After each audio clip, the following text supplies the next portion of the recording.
So again, if I may go with like a follow-up question, what is the red line to seek divorce, a separation, right? Again, it can be individual-based scenarios, but also kind of based on what stage of life you're in. But if you're looking at life beyond divorce, like after divorce, like taboo, societal pressure, financial hardships, and if you have kids like single parents, but keeping all this in mind, what should be the red line? Like now there is no point of return. Now this he or she has kind of physically abused or emotionally abused me over a period of certain time, that it's better to live separate than kind of continue in this ongoing I would say struggle or crisis. Again, it's very hard to say with like a broad brush here, but I will say it's what I've seen when marriages fall apart, honestly, is when both of them stop working on it, A. And the other thing is when one party isn't willing to accept their faults and accept where they went wrong and get the help that they need, right? So there's this saying that goes, once an abuser, always an abuser, right? And I think Is that true? Not necessarily, right? And I think in Pakistan, I remember my mom used to say like, "Ek bar haath ut gaya na, phir nahi rukta," right? Which is once the hand is raised, then it doesn't stop, right? Yes and no, it depends, right? So again, going back to what I said earlier, an abuser was once an abusee themselves, right? These are learned behaviors. When a child is born, they don't know. Whatever abuse whatever environment that had been nurtured in, that is what they know. That is what their norm is. So whatever is going on in their homes, whatever is going on in their surroundings, whatever they've seen, that is what they use. It's learned. So it seems like it's relevant to look at the background or check what type of family they're coming from. Yeah, look, you have to look into a lot of things, but it's what's learned. So what is learned can be unlearned. Right. Right. So if I have certain tools and they don't work for me anymore, I can learn new tools, right? If my hammer doesn't work, I have to go get a new hammer, right? I have to go to Home Depot and get a new hammer.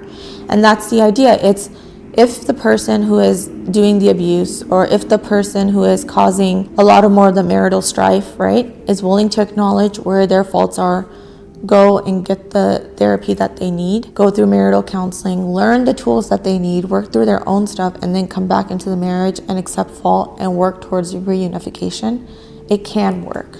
The issue happens is when you got some other stuff in the background, like narcissist, right? Ego. A narcissist is a very overused pop psychology term, but there is a narcissistic personality disorder. Which is primarily prevalent in men. And then there's borderline personality disorder, which is primarily prevalent in women, right? Now, when I have a narcissist, right, they will never admit they're wrong. That is their personality. You can, jump high hell and say, hey, but you hit me. They're gonna say, I only hit you because you did this and this and this. If you hadn't done this, then I would have hit you. So the reason you got hit is actually your fault, not mine. So the lethal combination is the narcissistic personality and the borderline. And the borderline and abusive, yeah. So what you have to understand is like behavior can be changed. Personalities later on in age cannot, right? It's a filter there.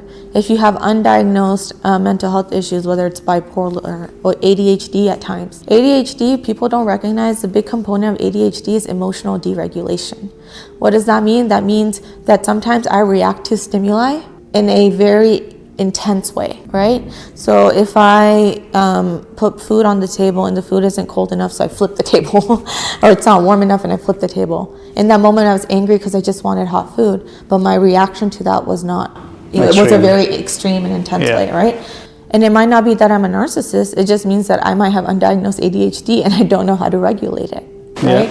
So, at times it's very easy for us to label somebody as an abuser and to put them off. My thing is the person willing to work and really change? And if that's the case, then that's where I would say, okay, let's try to make this work, right? The caveat is, again, with the personality. And one more thing is, if a lot of times, sometimes people go to therapy to hear why the other person is wrong. And as a marriage therapist, it can be very frustrating because I can see it happen when I have a couple sitting in front of me and one person is saying, well, this and this is happening, and that I, as a therapist, will validate them and say, well, yeah, you're right, what he's saying is right. You shouldn't have done that. So now he or she's going to hold on to that and weaponize that outside of therapy, right? So the words that I just used, gaslighting, love bombing, right? they will learn those terms and then they will go home and weaponize them and use the same things that we used in therapy against them, right? And the therapy session then ends up being me being the referee and them just finger pointing and blaming it at each other, to which the partner who's being abused will say, I just don't know what to do anymore. And that's when I'll pull them aside and say,